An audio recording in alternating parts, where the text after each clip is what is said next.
I'm Anil Kumar, and we will learn how to find time period of a sinusoidal function and also see how to sketch a sinusoidal function with different time periods. We are exploring this equation y equals to a sine k x minus p plus q. We have already seen the effect of a and q, which leads to vertical transformations, and now we will consider the effect of k, right? So k basically gives you number of cycles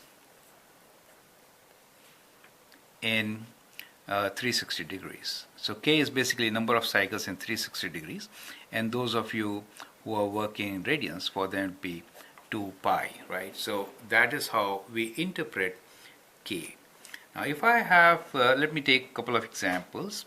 If I have, let us say sine 2x, where the k value is 2, right?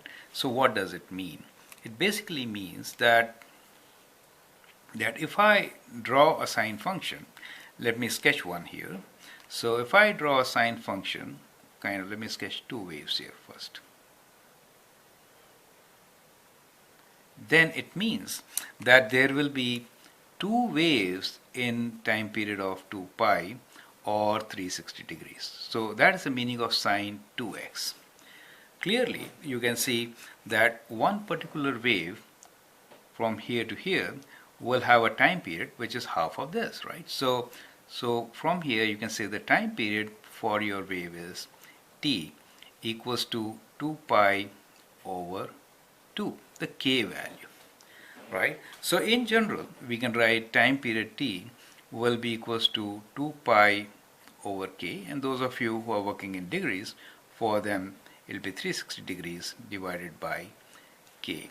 So that gives you the time period for one cycle of a sinusoidal function, correct? So if I have equation which is, let us say, sine of half x, in that case, how much of the wave will be in 2 pi? There will be half the wave, correct? So in that particular case, first let us find what is the time period. So time period for this particular wave, one wave will be 2 pi divided by half, right? So that is equals to 4 pi, you get the idea, right? So it is kind of horizontally stretched. So the effect here is that the wave gets stretched when the value is less than 1. So we can say if absolute value of k is less than 1, in that case we have horizontal stretch.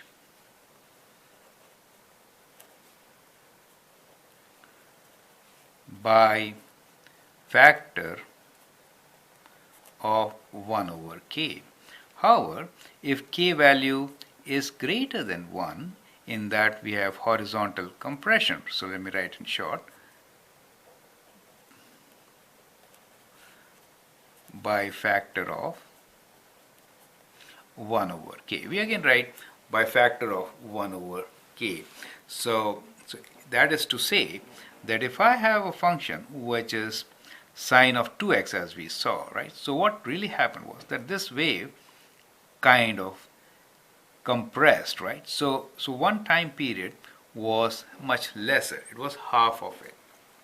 So if I write sine of 3x, for example, in that case the one wave will be compressed and the time period will be, let's say, 360 degrees divided by 3, or 120 degrees, right? To give you an example in degrees.